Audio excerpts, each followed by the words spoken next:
खिरमा चाहिँ यसरी के अरे यो चिनीलाई पगालेर लाउँदाखेरि मिठो हुन्छ अरे नि त साथीहरू। सो म यहाँ चिनीलाई पगाल्ने काम गर्दैछु।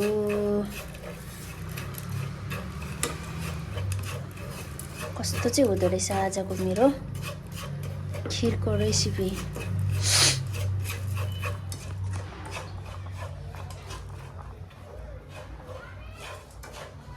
यसरी पो पक्लिँदो रहेछ, म त थाहा पो थिएन त।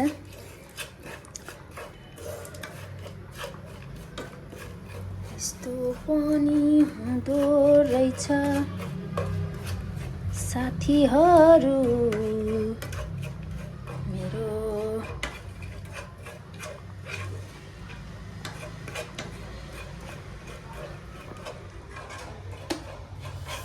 नयाँ तरिकाले आज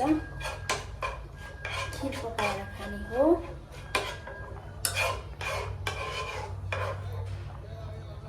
घिउ चाहिँ छैन, सकेको बेला पर्यो। हेर्नु न, यस्तो पो हुँदो रहेछ त हौ घिउ। यस्तो के अरे यो यस्तो पो हुँदो रहेछ त। थिएन मलाई यस्तो भइहाल्छ भनेर।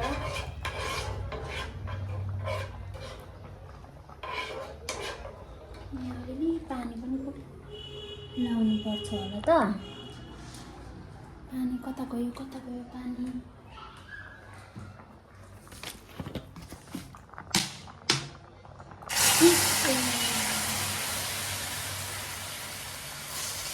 पर्सेको के चाहिँ भएछ भनेर।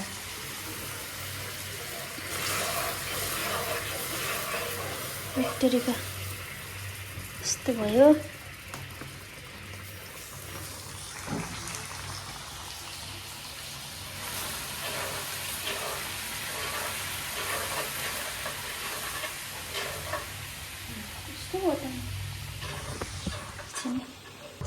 यहाँ चाहिँ मम्मीले खिर पकाउनु हुँदैछ। त्यो चाहिँ नयाँ स्टाइल हो।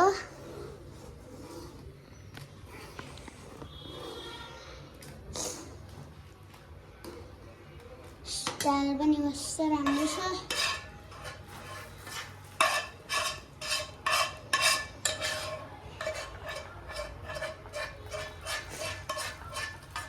स्टाइल यस्तै छ साथीहरू।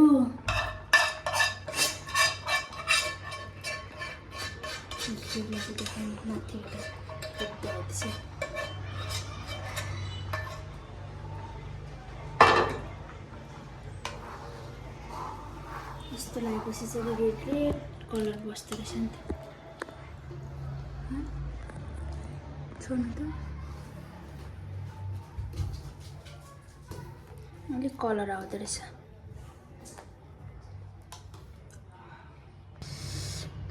फाइनल चाहिँ यतिको भएछ मेरो खिर।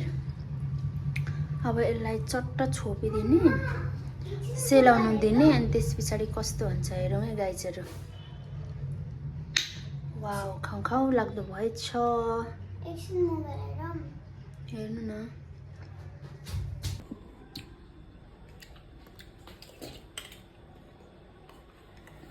कस्तो भएछ आपा? मिठो छ?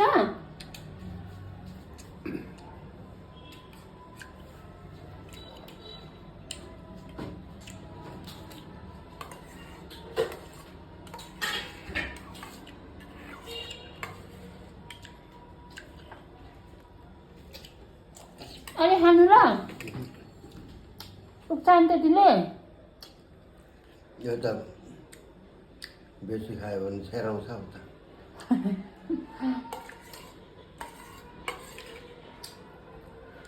अलि खानु नि।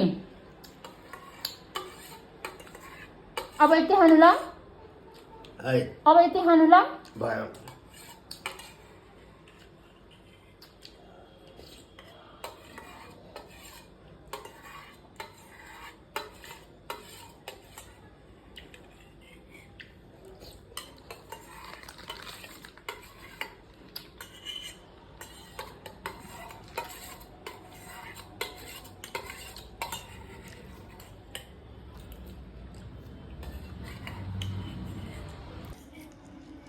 अस्ति मैले यहाँबाट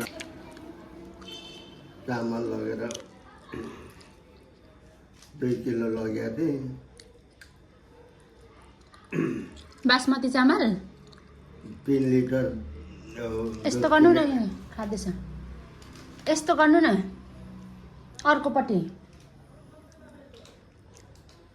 3 लिटर दुध किनेर मच्छरले खाँदैछ, यस्तो गर्नु न अर्कोपट्टि। के अरे 1.5 लिटर 1.5 किलो चामल लाग्यो त आज पानी थपेको रसैलाई भएन। अनि कहाँ, अनि 2 लिटर दुधमा यति चामल लाउनु पर्छ? मैले त यहाँ 2 लिटर दुधमा यति चामल लाएको।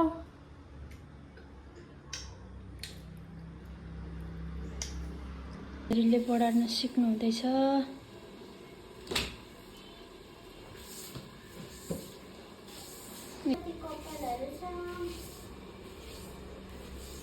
कपालै कपाल रहेछ।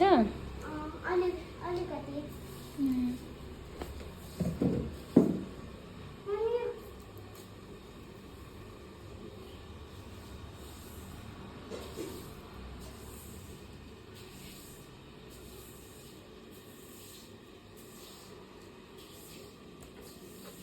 त्यो कुनामा राख्दै गर्नु न, हजुर त्यहाँनिर बढारेर एक ठाउँमा राख्नु न।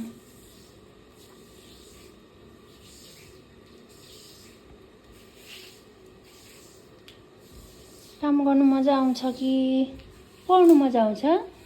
काम गर्न काम गर्नु मजा आउँछ। काम गर्ने मजा आउँदो रहेछ। फर्स्ट टाइम काम गरेको त ए फर्स्ट टाइम काम गर्दा त काम गर्नु मजा आउँदो रहेछ।